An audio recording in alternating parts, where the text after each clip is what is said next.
Кыргызстандагы чет өлкөлүк жана жергиликтүү жалпыга маалымдоо каражаттарынын өкүлдөрү Баткен облусуна барды. Бул тууралуу президенттин администрациясынын маалыматтык саясат кызматынын жетекчиси Дайырбек Орунбеков билдирди. Анын айтуусунда башкы максат чек аракка чектеш айылдарга баскынчылык менен жай тургундардын жашоосуна бүлүк салып, социалдык объектилерди талкалашканын көрсөтүү жана ал аркылуу дүйнө коомчулугуна чындыкты жеткирүү. Учурдан пайдаланып акыркы кырдаалга байланыштуу маалыматтык коштоодо кыргызстандык кайдыгер эмес жарандар, журналисттер жана блогерлердин салымы бар экенин белгилеп, аларга ыраазычылык билдирем. Ошону менен бирге маалыматтык салгычта кандай ыкмалар колдонулуп жатканы купуя бойдон сакталышы керек деп эсептейм. Тилекке каршы түзүлгөн мүмкүнчүлүктөн пайдаланып ЖМКлар аркылуу ушул күндөрү жасалган иштерди жардамга колу тийип калган айрым досторубуз бүт сырды ачыктап айтып жатышат.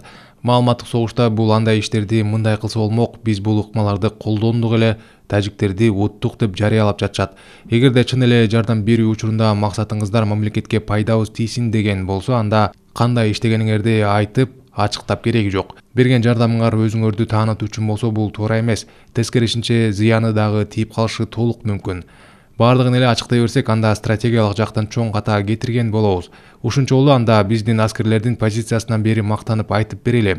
Маалыматтык согушту салыштыра турган болсоңор, кармаштын аягы бүтө электе биз минтип аттык. Момундай куралыбыз бар болчу, тоонун бул үңкүрүнөн баарын көрүп турдук деген сыяктуу эле да.